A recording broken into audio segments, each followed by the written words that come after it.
Pada kesempatan ini kita akan ulas dulu ya tentang peluang ya. Jadi peluang ini adalah konsep matematik ya yang mendasari statistika ya. Statistik yang diperoleh dari suatu contoh. Statistik ya, ingat itu adalah angka contoh. Itu diperoleh dari suatu contoh.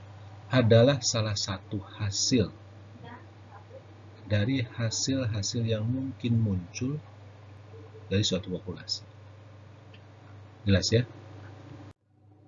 Angka statistik ini bersifat tidak pasti ya. Berbeda dari satu contoh ke contoh lainnya. Ini pernah kita bicarakan ya, bahwa anggota populasi itu beragam ya. Jadi kalau punya ragam ya, angka yang muncul sebagai angka statistik dari suatu contoh ya, contoh acak ya biasanya, itu akan berbeda-beda. Oke, tergantung contohnya. Kaidah peluang menjelaskan perilaku kemungkinan secara umum. Ini adalah merupakan landasan dalam penurunan berbagai rumusan statistika. Ya, ini pernah kita singgung ya, bahwa statistik itu bekerja dengan contoh yang disebut contoh acak ya. Nah, contoh acak itu adalah suatu contoh yang ditarik secara acak ya. Nah, angka yang muncul sebagai angka contoh dari contoh yang tadi itu berarti punya apa ya, tabiat atau perilaku ya sebagaimana dijelaskan dalam peluang ya.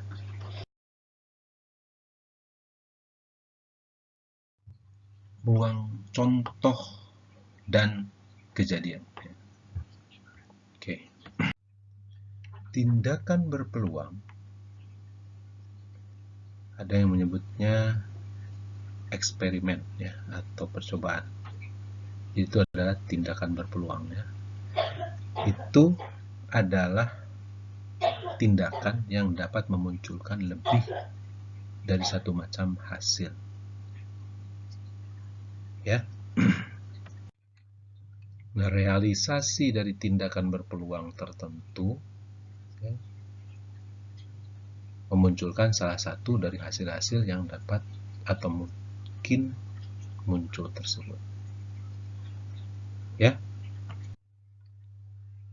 Jadi di sini yang namanya tindakan berpeluang itu adalah konsep ya.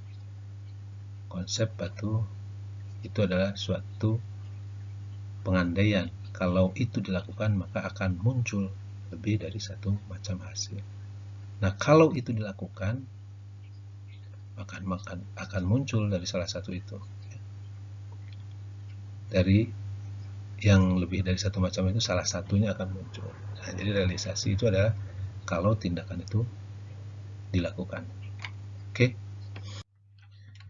Masing-masing hasil yang disebabkan oleh tindakan berpeluang ya, yang lebih dari satu macam itu kan ya, dikatakan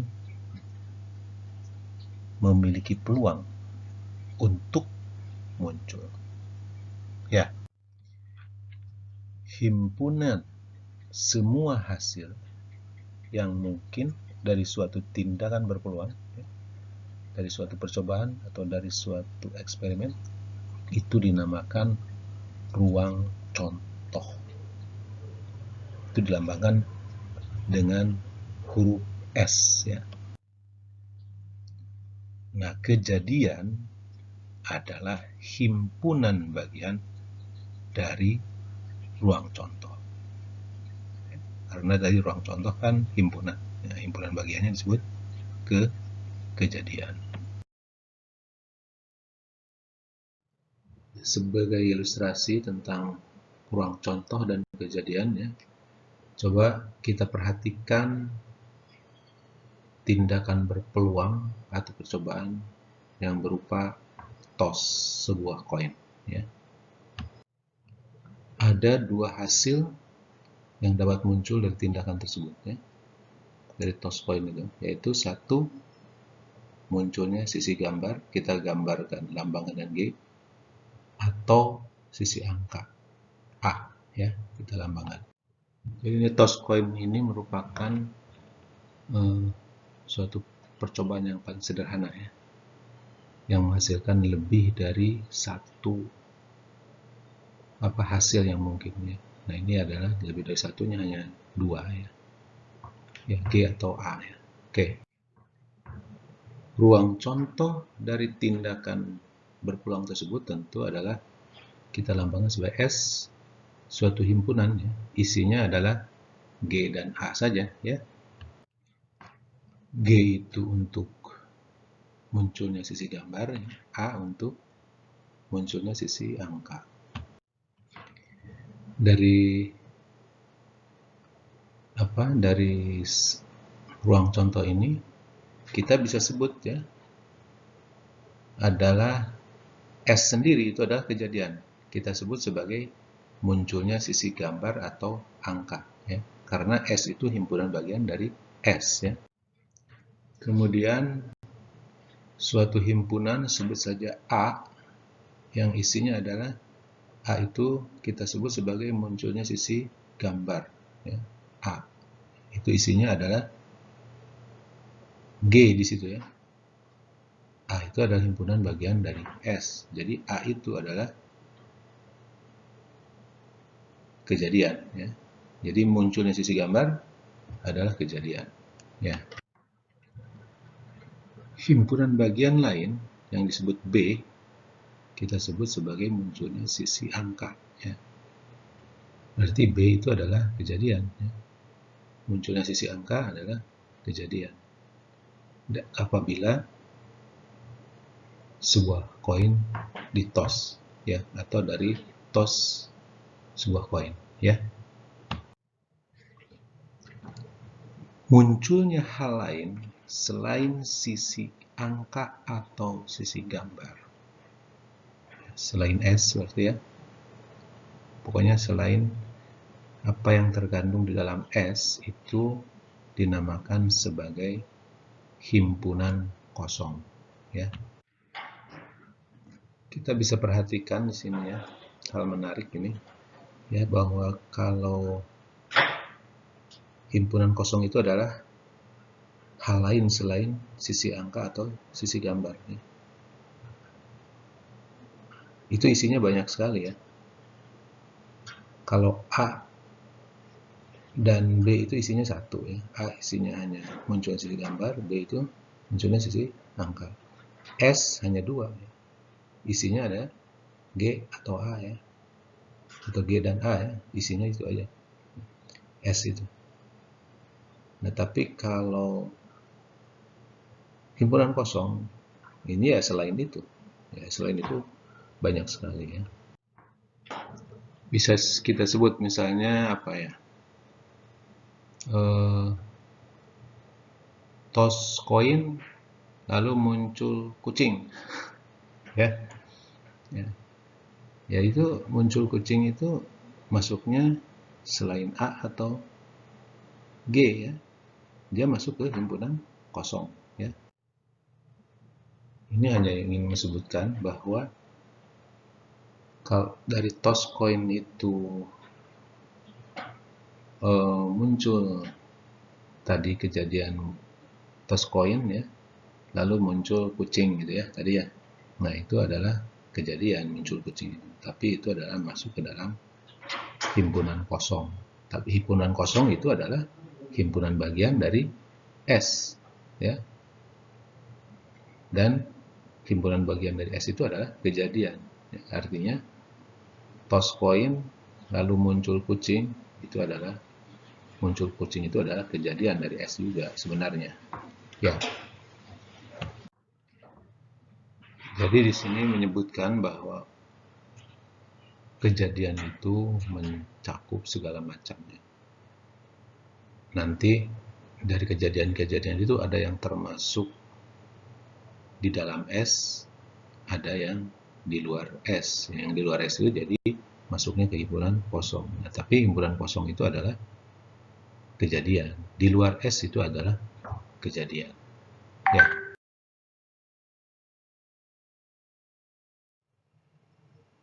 Operasi pengolahan pada kejadian.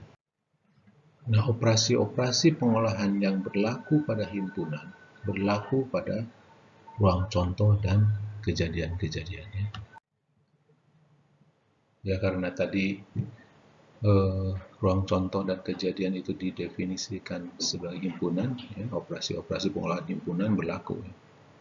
Ya, operasi pengolahan yang berlaku pada himpunan berlaku pada ruang contoh dan kejadian-kejadian. Oke, ada 3 operasi dasar ya, yang dikenal paling tidak, ya, ada gabungan, ada irisan, ada negasi ya. Operasi gabungan barangkali bisa digambarkan seperti ini ya, dalam bentuk diagram pen ya. Kemudian ini adalah A irisan B ya. Jadi A irisan B itu anggotanya itu adalah yang termasuk A dan B kedua-duanya ya. Kemudian operasi negasi ya. A negasi ditulis A garis di atas itu berarti itu adalah yang bukan A ya. Oke.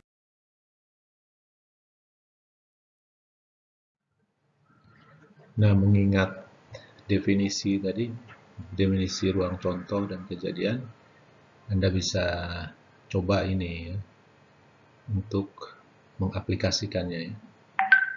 Ya, Anda perhatikan percobaan berikut ini ya, percobaan atau tindakan berpeluang ya. Yaitu gambarkan ruang contoh dari masing-masing, kemudian sebutkan beberapa kejadian dan beberapa operasi di antara kejadian tersebut. Oke ya. Misalnya koin kita sudah sebutkan tadi ya.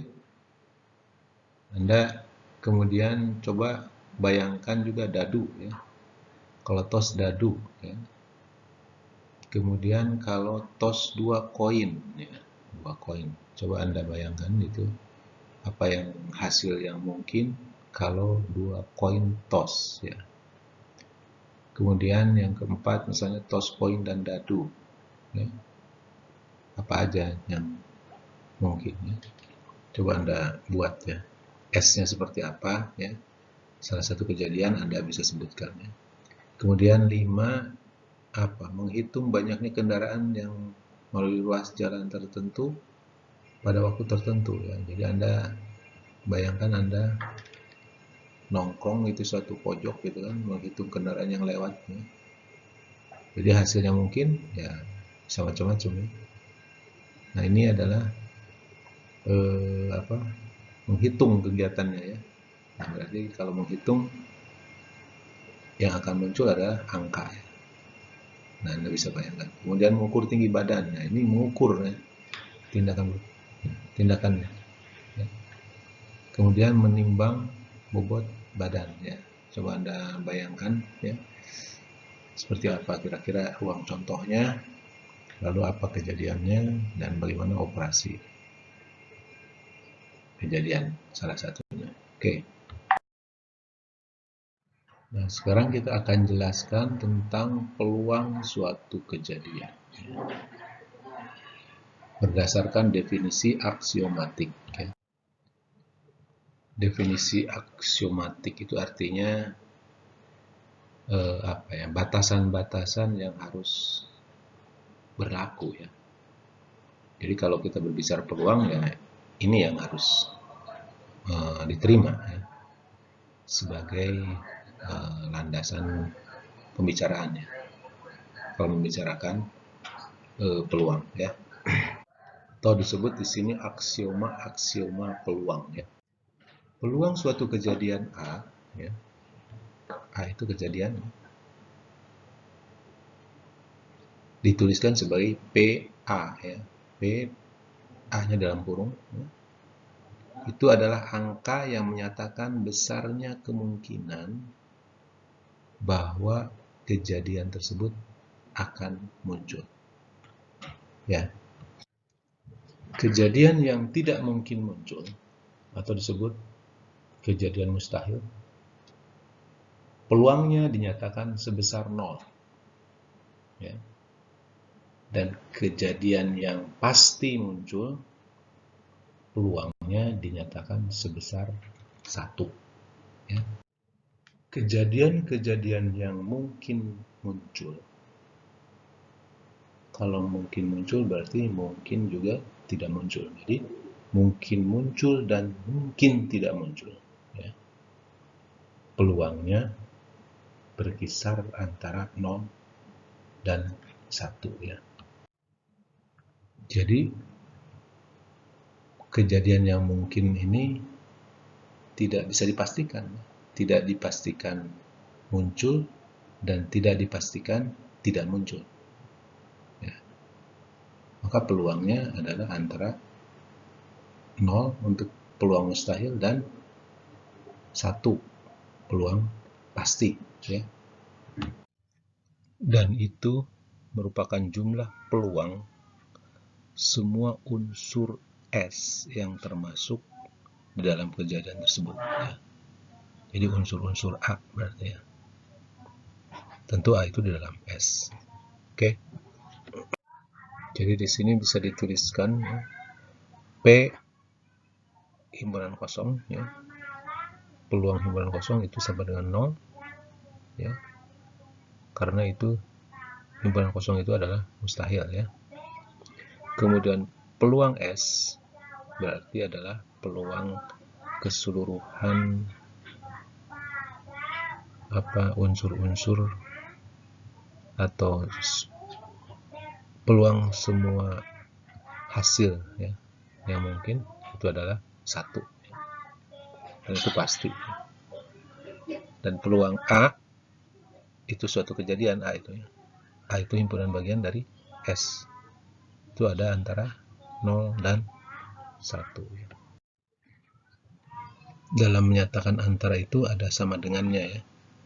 Karena himpunan kosong itu termasuk A juga ya. Dan S itu juga termasuk A. Maka ada 0 lebih kecil atau sama dengan PA dan PA itu lebih kecil atau sama dengan 1 ya. Oke. Pada saat besarnya kemungkinan muncul ya, suatu kejadian itu muncul sama dengan besarnya kemungkinan bahwa kejadian itu tidak muncul, itu peluangnya adalah 0,5 ya. PA itu 0,5 kalau sebut A itu ya kejadiannya. Kalau besarnya kemungkinan untuk muncul lebih besar dari besarnya kemungkinan bahwa dia tidak muncul, maka dia akan lebih dari 0,5 tapi masih kurang dari 0 dari 1 ya.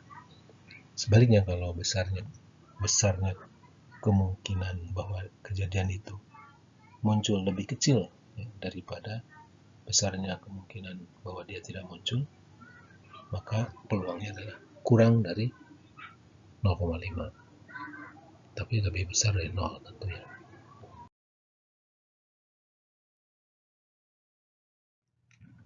Berikutnya adalah definisi tentang peluang juga, peluang suatu kejadian. Definisi frekuensi relatif limit tak hingga ya.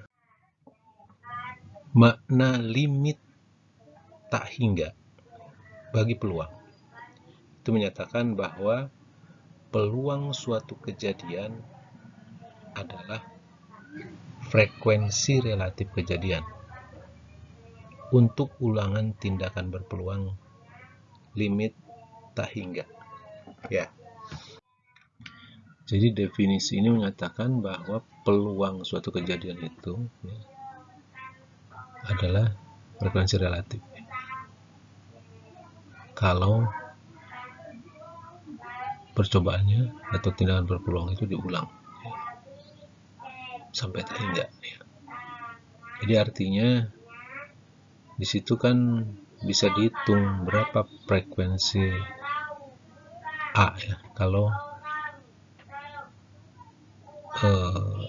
tindakan itu diulang ya sebanyak n ya, itu berarti frekuensi relatif berarti frekuensi A dibagi n ya, tapi n nya limit tak hingga ya. Jadi peluang A di sini bisa ditulis seperti ini ya, PA sama dengan limit n menuju tak hingga 1/n kali FA. F itu frekuensi A ya, frekuensi A kali 1/n atau FA per n ya, dengan n limit tak hingga. Nah, frekuensi relatif kejadian pada sejumlah ulangan percobaan atau tindakan berpeluang itu digunakan sebagai penduga bagi peluang kejadian yang bersangkutan. Jadi dari definisi ini sebenarnya kita tidak pernah tahu ya berapa peluang A itu suatu kejadian itu ya sebenarnya. Ya karena tak hingga itu nggak tahu batasnya.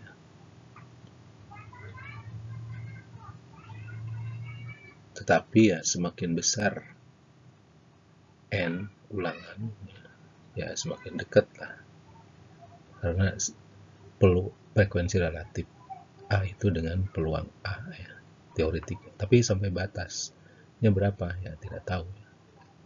Kita hanya bisa menduganya, yaitu dengan mengulang kejadian itu lalu dihitung frekuensi kejadian itu dan dicari frekuensi relatifnya. Nah, frekuensi relatif itu adalah penduga bagi peluang A. Artinya apa yang kita peroleh sebagai penduga berarti tidak pasti juga ya. Oke. Kemudian kalau dikaitkan dengan tampil frekuensi, sebelumnya kan sudah kita kenalkan dalam rangka mendeskripsikan apa suatu peubah ya. Ya, kita membuat tampil frekuensi atau sebaran frekuensi ya. Nah, di situ kan ada frekuensi relatif. Itu adalah angka frekuensi relatif itu adalah dalam rangka kita mengakses sebenarnya sebagai penduga bagi peluang ya. Itu adalah frekuensi relatif untuk ulangan yang terbatas ya.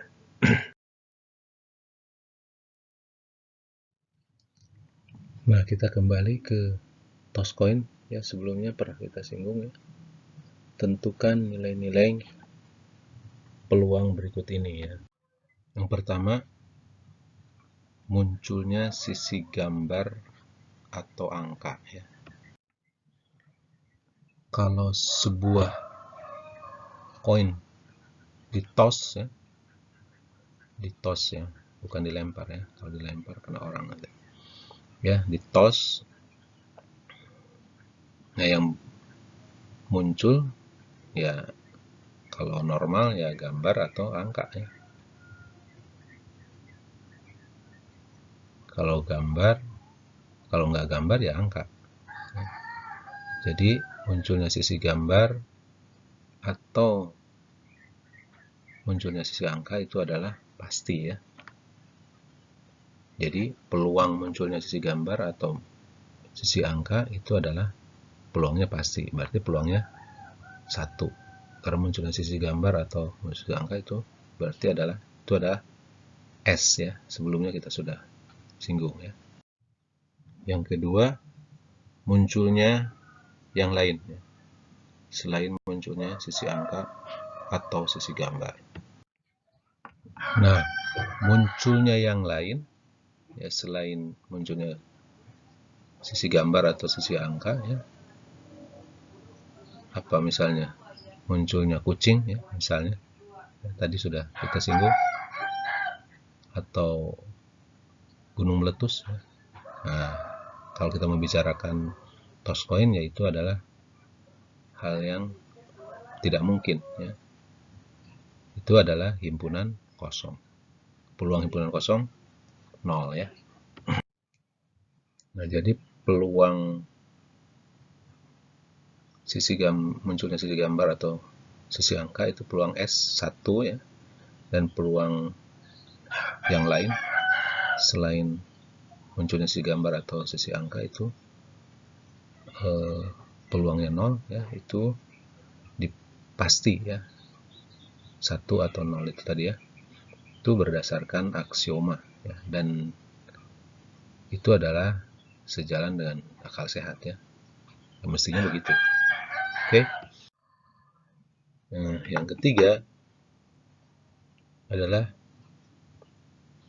berapa peluang munculnya sisi gambar, atau sebut saja A ya. Nah, berapa peluang A ini ya, aksioma peluang hanya mengatakan bahwa dia mestinya ada antara 0 dan 1 ya, antara himpunan kosong peluangnya 0 atau S, kan dia bukan S dan bukan himpunan kosong, berarti peluangnya adalah antara 0 dan 1 ya. Berapa tepatnya tidak pernah tahu gitu ya. Terkait dengan ini barangkali ada yang mengatakan bahwa peluang A itu setengah ya. Kenapa? Karena di situ munculnya sisi S itu kan hanya ada 2 di sini ya. Kalau 2 ya yang 1,5, 1,5, totalnya jadi 1 kan ya. Ini peluang S kan 1 ya. Jadi peluang A adalah setengah ya.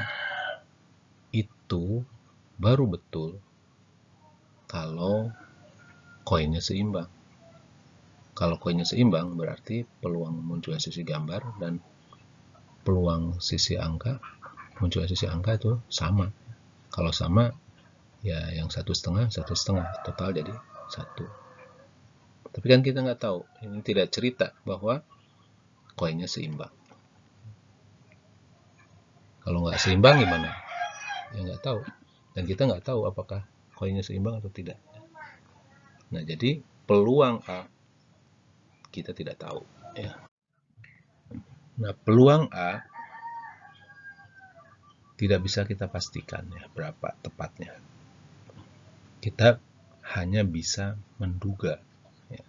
Gimana cara menduganya? Ya mengulang toss coin itu berapa kali gitu ya. Nah, baru cari frekuensi relatifnya ya. Frekuensi relatif munculnya sisi gambar ya. Nah, itu di toss ya, berapa kali, misalnya 100 kali gitu ya. Nah, berapa A ya, dalam 100 kali toss itu, nah nanti frekuensi relatifnya itulah dugaan bagi peluang A ya. Dan kita bisa paham juga bahwa dugaan itu tidak pasti ya. Karena kalau diulang lagi toss coin itu ya kita akan peroleh angka frekuensi relatif yang berbeda-beda ya. Nah, jadi dugaan itu tidak pasti ya. Nah, di lain pihak angka yang tidak pasti itu harus kita terima ya, karena hanya itu yang bisa diandalkan ya untuk mengatakan berapa peluang A ya. Kalau kita tidak terima angka dugaan itu ya kita tidak pernah tahu angka yang sebenarnya ya. Oke. Dan yang keempat, bagaimana dengan peluang munculnya sisi angka ya, sebut saja B ya. Peluang B ya, juga kita tidak tahu ya, hanya bisa menduganya dengan mengulang toss coin tadi ya. Tetapi peluang B itu barangkali bisa diketahui kalau peluang A-nya diketahui, karena A digabung B itu S ya, dan A dan B saling terpisah ya. Jadi artinya peluang S itu sama dengan peluang A ditambah peluang B. Jadi kalau dugaan peluang A diketahui, maka dugaan peluang B diketahui, yaitu 1 dikurangi peluang dugaan peluang A ya. Sekali lagi, ini juga dugaan yang tidak pasti, tapi harus terima ya. Karena hanya itu yang bisa diandalkan.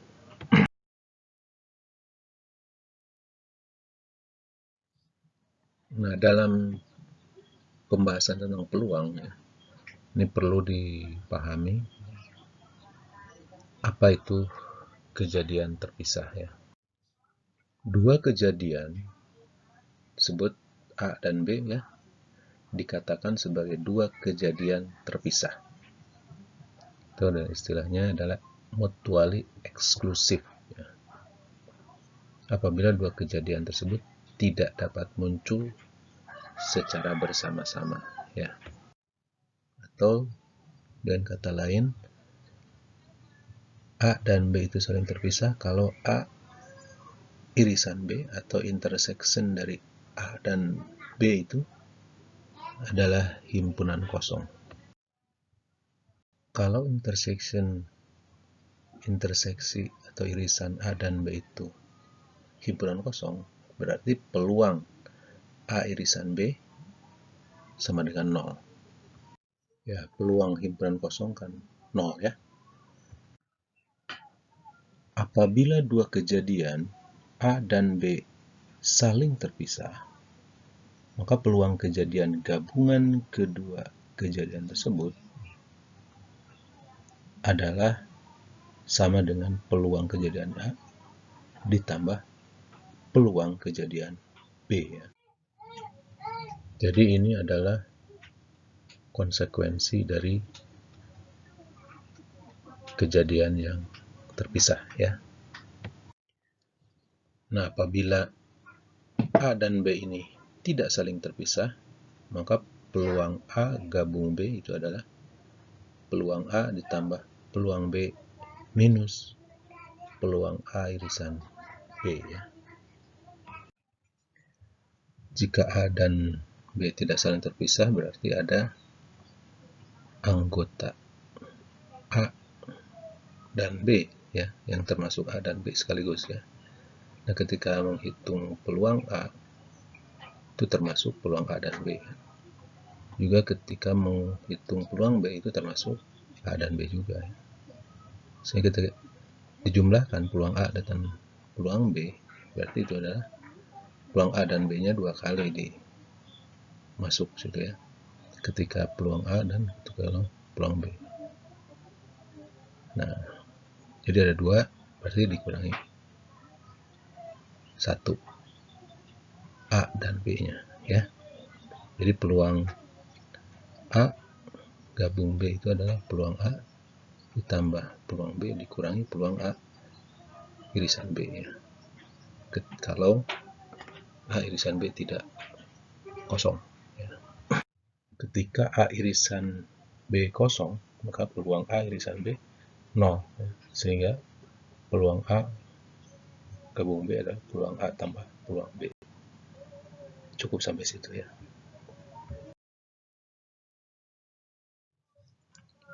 Untuk ilustrasi penerapan dari konsep tadi ya, Anda bisa bayangkan ini ruang contoh hasil tos dadu setimbang. Nah, disebut setimbang ya. Kalau dadu kan ada 6 sisi ya. Jadi masing-masing sisi kalau setimbang peluangnya sama. Kalau ada 6 berarti semuanya 1/6 ya. Sisi 1 1/6, sisi 2 1/6 ya, semuanya totalnya 1 tentu ya. Nah, ini ada beberapa kejadian ya, A, B, C, D, E, F, G ya. Itu ya. Nah, Anda bisa tentukan kejadian-kejadian terpisah mana saja Anda bisa identifikasi. Kejadian yang tidak saling terpisah Anda bisa identifikasi ya. Dua-dua situ artinya pasangan-pasangan. Anda bisa tentukan ya masing-masing gabungan kejadiannya ya, untuk yang terpisah maupun yang tidak terpisah ya. Nah, berikut lagi adalah tentang kejadian saling bebas ya. Tadi saling terpisah, sekarang saling bebas ya. Ini dua konsep yang berbeda ya. Terpisah, ini bebas ya. Oke. Nah, kejadian saling bebas ini terkait dengan konsep tentang kejadian bersyarat ya. Kejadian A bersyarat B ya. Tuliskan sebagai A garis tegak B ya. Jadi B syaratnya ya, didefinisikan sebagai peluang kejadian A dengan syarat B itu sama dengan peluang A dan B ya, A irisan B dibagi peluang B, dengan catatan B harus tidak nol ya. Jadi sebenarnya bersyarat itu asalnya dari kondisional ya, kata aslinya apa asalnya ya.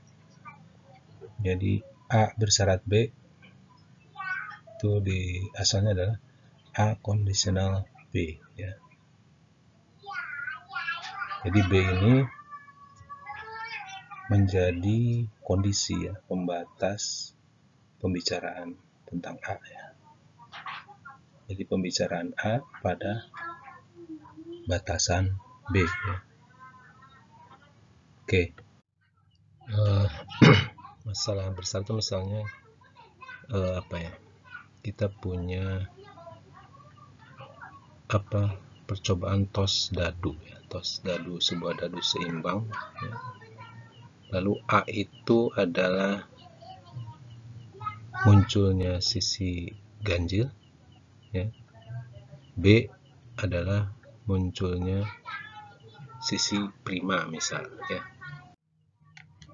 Jadi kejadian A bersyarat B itu artinya kejadian munculnya sisi ganjil ya dengan syarat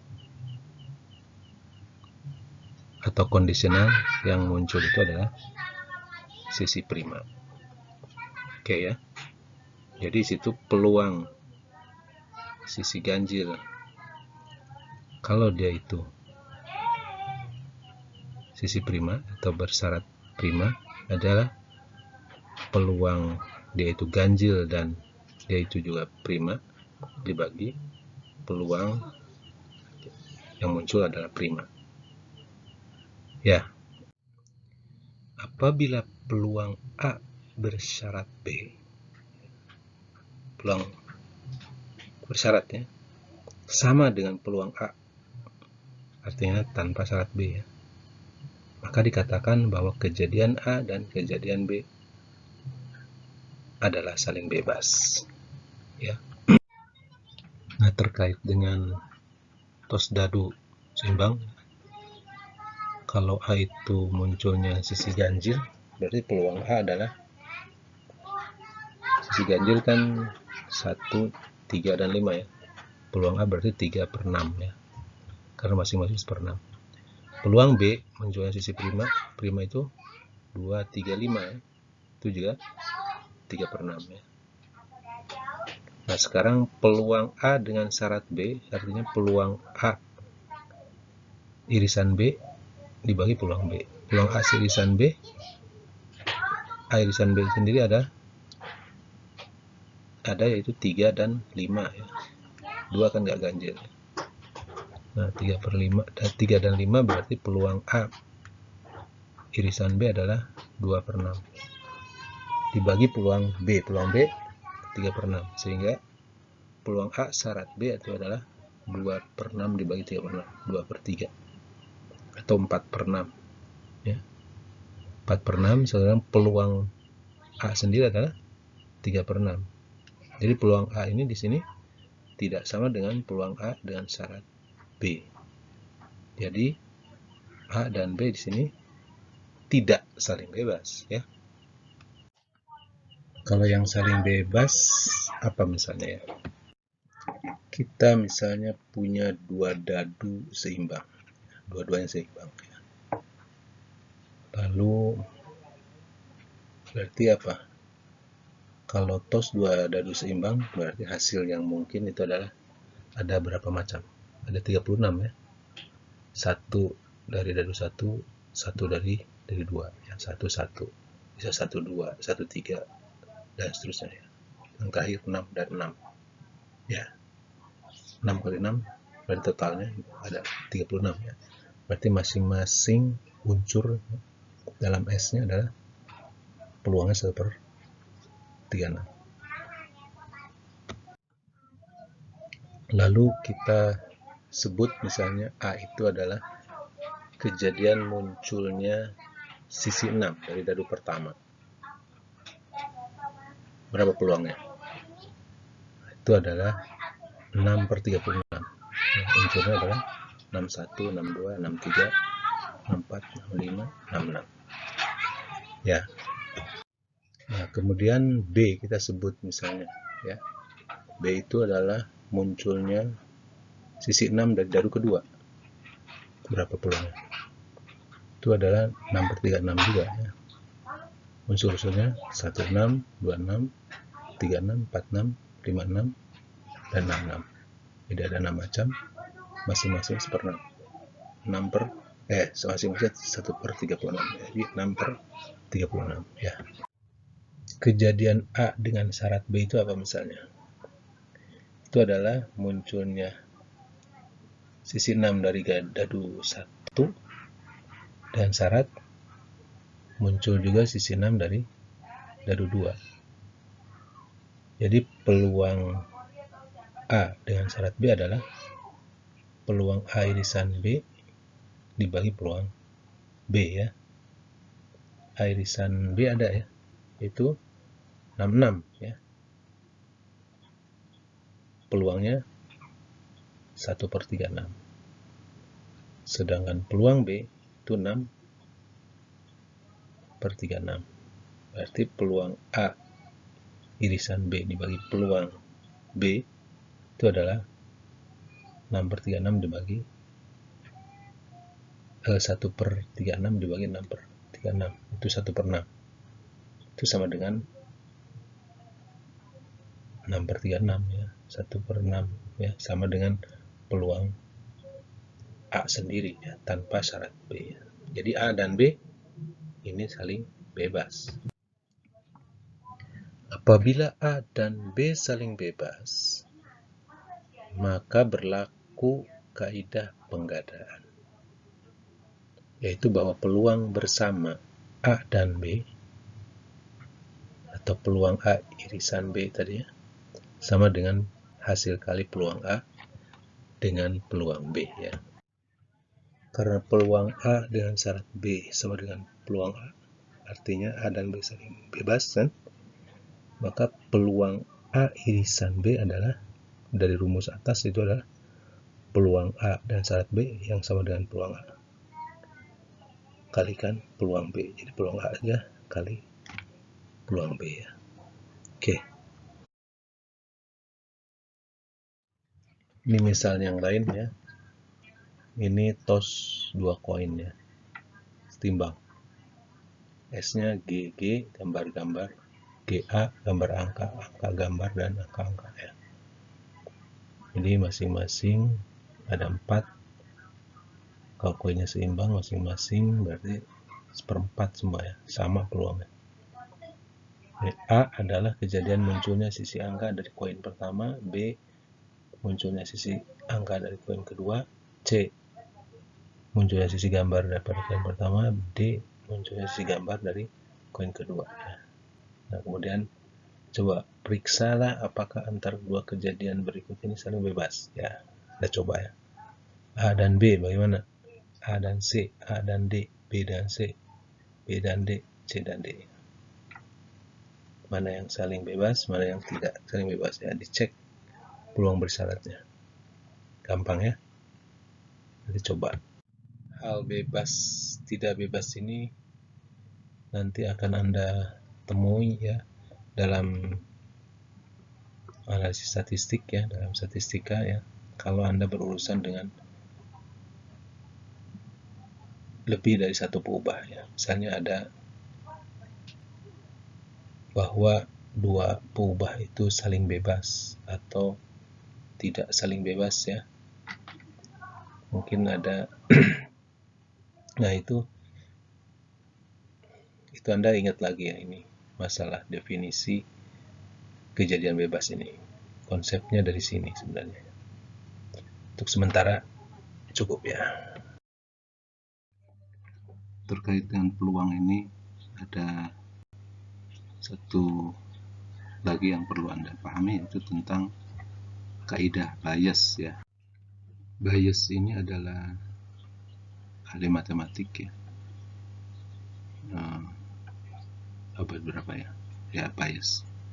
Itu ahli matematik lah ya, Anda perlu tahu itu. Nah, nanti kelanjutannya ada yang dikenal sebagai statistik Bayesian ya. Nah, yang kita pelajari nanti yang kita jelaskan dalam metode statistik pendugaan ataupun uji hipotesis ya, inference statistik yang kita jelaskan ya di dalam STK 211 ya, terutama itu sebenarnya adalah dasarnya adalah dari Fisher ya. Maka nanti itu sebenarnya ada disebut statistik Fisherian ya. Nanti kita lihat ya. Suatu kejadian A dapat ditulis sebagai interseksi atau irisan ya, A dengan S. Jelas ya, karena A ada di dalam S kan ya. Itu adalah merupakan interseksi antara A dan S sama dengan A kan gitu ya. Nah, sedangkan S dapat dipandang sebagai gabungan dari K kejadian B1, B2 sampai BK yang saling terpisah. Jadi bayangkan juga di situ ada S, itu ada K kejadian yang saling terpisah dan mencakup keseluruhan S ya. Ya, jadi terpisah dan mencakup ya. Jadi situ ada B1, B2 dan sampai dengan BK ya. Sehingga A itu dapat juga dipandang sebagai gabungan dari A irisan B1, A irisan B2 dan seterusnya, A irisan BK yang saling terpisah ya, dan mencakup juga. Peluang A dapat ditulis seperti ini. Jadi peluang A sama dengan peluang A irisan B1 tambah peluang A irisan B2 dan seterusnya. Nah, karena A itu kan gabungan dari peluang dari A irisan B1, A irisan B2 dan seterusnya sampai A irisan BK ya. Sehingga peluang A itu adalah peluang gabungan A irisan B1, A irisan B2 dan seterusnya. Karena saling terpisah, maka peluang A itu menjadi jumlah dari peluang tadi ya, A irisan B1 dan seterusnya ya. Jelas ya? Karena terpisah. Sementara itu dengan definisi peluang bersyaratnya, masing-masing peluang irisan itu dapat ditulis sebagai hasil kali peluang syaratnya dengan peluang A bersyarat ya. Jadi peluang A irisan B1 itu sama dengan peluang B1 kali peluang A syarat B1. Itu dari rumus atau dari definisi peluang bersyaratnya. Dan semua bisa dituliskan seperti itu. Atau dalam notasi sum, itu adalah peluang A itu sama dengan peluang sebagai sum dari I sampai dengan K, ya, peluang BI kali peluang A dengan syarat BI, ya, I dari 1 sampai K, ya. Dan peluang BC, ya, salah satu sekatan kita sebut, ya, dari S tadi kan, peluang BJ dengan syarat A, ya, dapat ditulis seperti ini, yaitu peluang A irisan BJ dibagi peluang A. Nah, peluang A irisan BJ kan peluang BJ kali peluang A syarat BJ dibagi sum dari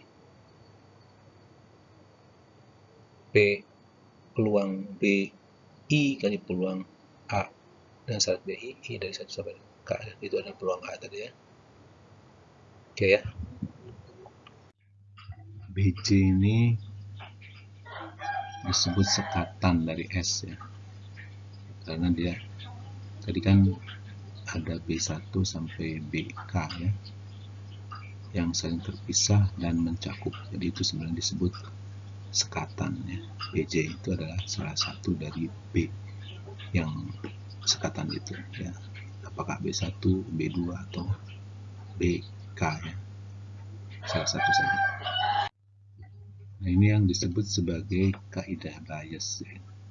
Itu suatu rumusan yang menyatakan tentang peluang bersyarat, ya, suatu bagian, ya, di dalam S jika kejadian yang ada irisannya dengan kejadian lainnya di dalam S juga, ya, diketahui, ya, atau jadi kondisional atau jadi syarat. Oke. Nah, untuk terapannya barangkali bagaimana kaidah Bayes itu bekerja, ya. Kita lihat misalnya, ya. Suatu tindakan dilakukan dengan cara demikian, ya. Pertama, ada 2 kotak, ya.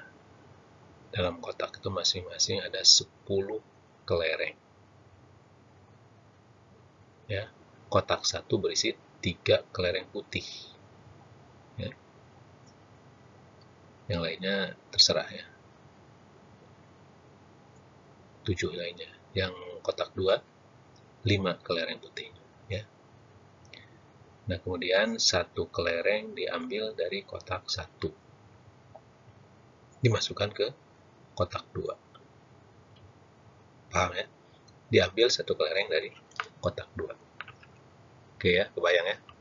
Nah, pertanyaannya adalah berapa peluang bahwa kelereng yang terambil tersebut, terambil dari kotak 2 kan? Tadi kan ngambilnya terakhir dari kotak 2. Tapi yang jadi pertanyaan adalah berapa peluang bahwa yang terambil itu adalah dari kotak 1, ya. Ngambilnya kan dari kotak 2. Tadi kan dari kotak 1 dia pindahkan ke kotak 2, ya. Nah, jika yang terambil terakhir itu berwarna putih, ya. Yang terwarna putih itu kan bisa dari kotak 1 ataupun berasal dari kotak 2, ya. Nah, di sini Anda bisa lihat S-nya kan ada 20, ya. Isinya ada 10 kotak 1, 10 pada kotak 2, ya. Jadi ini kalau kita lihat A-nya itu adalah terambilnya kelereng putih, ya. sedangkan sekatannya ya, ini hanya ada dua, B1 dan B2 aja ya. Kalau tadi B, yaitu kotak 1 dan kotak 2, dimana di dalam kotak 1 itu ada berapa? Ada 10, kotak 2 juga ada 10 ya.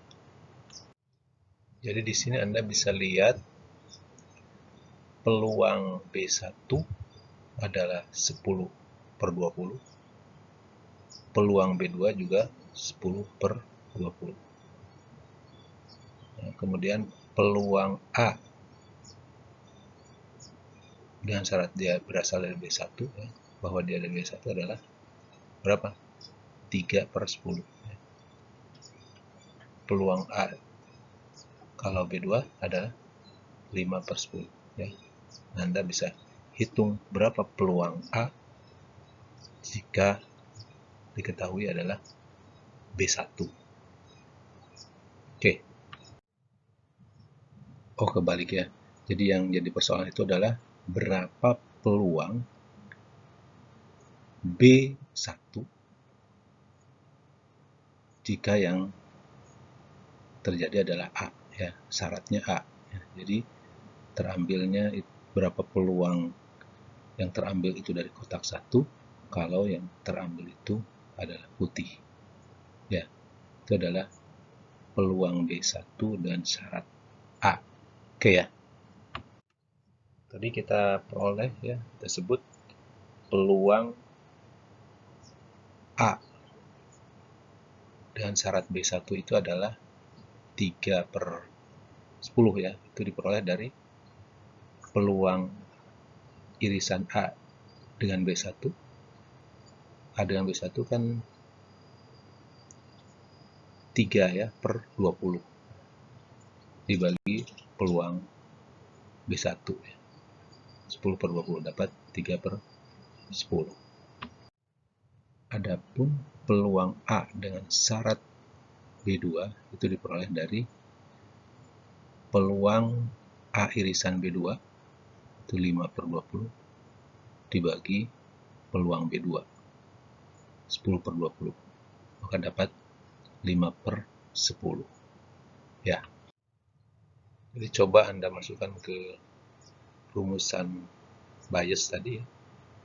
Nanti mestinya Anda peroleh angka 3 per 8 ya. Jadi peluang bahwa kelereng yang terambil itu adalah dari kotak 1 dalam ini B1 jika ternyata dia itu berwarna putih, berarti dia A ya, syaratnya A, itu dapat Anda peroleh itu 3 per 8 ya.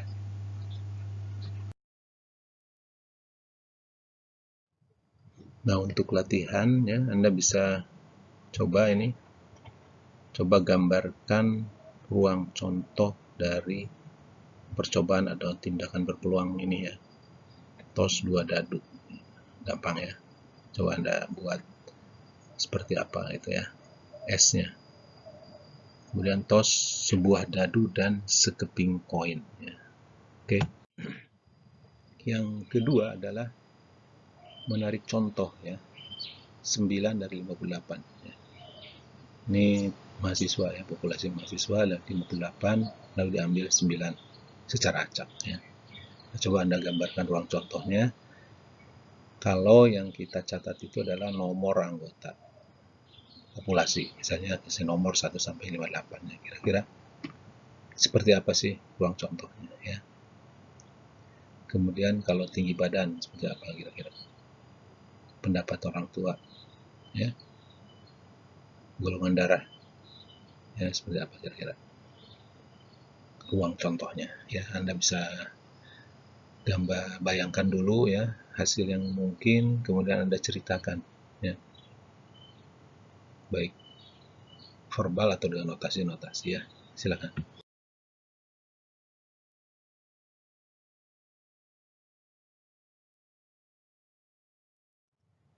Kemudian Anda bisa bayangkan juga kira-kira seperti apa sebaran peluangnya ya. Jadi situ angka yang mungkinnya aja berapa, ya. Nilai-nilai yang mungkin, kemudian peluangnya, ya, masing-masing berapa, ya. Ya, ada reka-reka aja seperti apa kira-kira, ya. Ya terserah ya, bisa salah, bisa betul ya, tapi Anda bisa coba bayangkan saja dulu, ya, dan coba Anda jelaskan, ya. Oke, terima kasih.